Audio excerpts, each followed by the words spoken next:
ఎందుకంటే ఎప్పుడే కానీ తొందరపడే అవసరం నాకు లేదు, మీకు లేదు.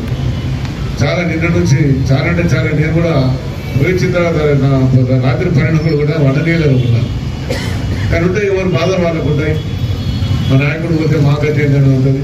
నిజంగా కూడా కాంగ్రెస్లో మీకు తెలుసు, నేను కూడా ఆలోచించిన అందులో పోయిన తర్వాత ఆ గ్రూప్ రేపు ఎట్లా నేను అడ్జస్ట్ చేయగలుగుతా, ఏదన్నా మన నాయకులతో చెప్పుకోగలుగుతా అనేది నాకు కూడా ఆలోచన ఉంది. ఏదైనా కాదు అందులో పోయినాక రేపు ఎంపీటీసీ ఆడితే వాళ్ళు ఎంపీటీసీ ఆడతారు. అడవ జడ్పీటీసీ ఒకటే ఉంది, ఇద్దరిలో పంచాలి ఆలోచన పోయింది. ఒక కార్పొరేట్ కాబట్టి ఇద్దరు పంచాలు, ఇద్దరు పంచాలు. ఇవన్నీ కూడా నేను ఆలోచన అంత ఈజీగా ఏదో మనం మాటించడం అయిపోయిందని కాదు, అంత ఈజీగా ఉండడం. మన కార్యకర్తలు మన నాయకులు మనం కాపాడుతున్న బాధ్యత ఉంటుంది. 5 ఏళ్ళకు ఆశ ఉంటుంది ఎవరికి, దాని లీడర్ కావాలి. ఎవరికి అవకాశం దొరికితే మనోడు మన పార్టీ అనేది అనేది ఆశ ఉంటుంది.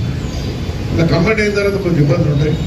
నేను చాలామంది అడిగినారు, అలా మీరు ఆ పార్టీలో పోతే రేపు మా పదవుల్లో తేందని. నిజంగానే అది ఉంటుంది. అలా పోయినాక పదవులు ఊడిపోయేది, తెల్లారి కథమైంది. అలా పదవులు ఉంటాయి తప్పనిసరి. ఏ పార్టీ పోతే ఆ పార్టీ బిడ్డ బాధ్యత ఉంటుంది.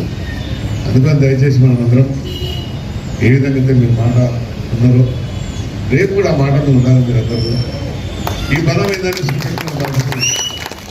ఏదో నేను నా పేరు మాట గురించి మీ పని గురించి మాట్లాడదు కాదు. రేపు మన రంగంలో దిగినా కూడా ఇది ఈ పట్టుదాన్ని ఉండాలి. మనం ఆ పట్టుదాన్ని ఉంటేనే నిజంగానే రంగం సాధించుకున్నారు అనేది ఉంటుంది. మన క్యాండిడేట్ ఉంటుందని పార్టీని కూడా వచ్చేస్తుంది. మన కాన్స్టిట్యూన్సీకి ముందంటే కొంత పార్టీ ముఖ్యం ఉంటే కొంత క్యాండిడేట్ ఉంటే కొంత నాయకులు ముఖ్యం. మీ అందరి బలాలతో నేను 4 మాటలు గెలవడం జరిగింది. ఒక్కసారి కాదు, 4 మాటలు ఏంటో కూడా మంచి మెజార్టీతో గెలిచినాం. అదేదో ఆశ్రమాశాలు గెలవలే, మనం మంచి మెజార్టీతో గెలిచాం. అనుకోని ఈరోజు ఎప్పుడైనా కానీ ఏ నాయకుడు ఆలోచిస్తారు. నేనే చాలామంది మాట్లాడితే కూడా నేను వాళ్ళకి సమాధానం చెప్పడం జరిగింది. ఏదన్నా మా నాయకులు కార్యకర్తల గురించి ఆలోచిస్తాం అని చెప్పినాం. నేను కూడా ఆలోచిస్తా, ఏం చేయాలని ఆలోచించుకొని మళ్ళీ మీతో నిర్ణయం తీసుకొని మనకు ముందుకు అవసరం ఉండదు.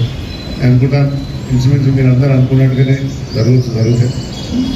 అలాంటి జరగాలని నేను కూడా కోరుకుంటాను. నీకు ఇబ్బంది పెట్టి నేను పోవాలని అవసరం లేదు, నీకు ఇబ్బంది పెట్టాలని నాకు అవసరం లేదు.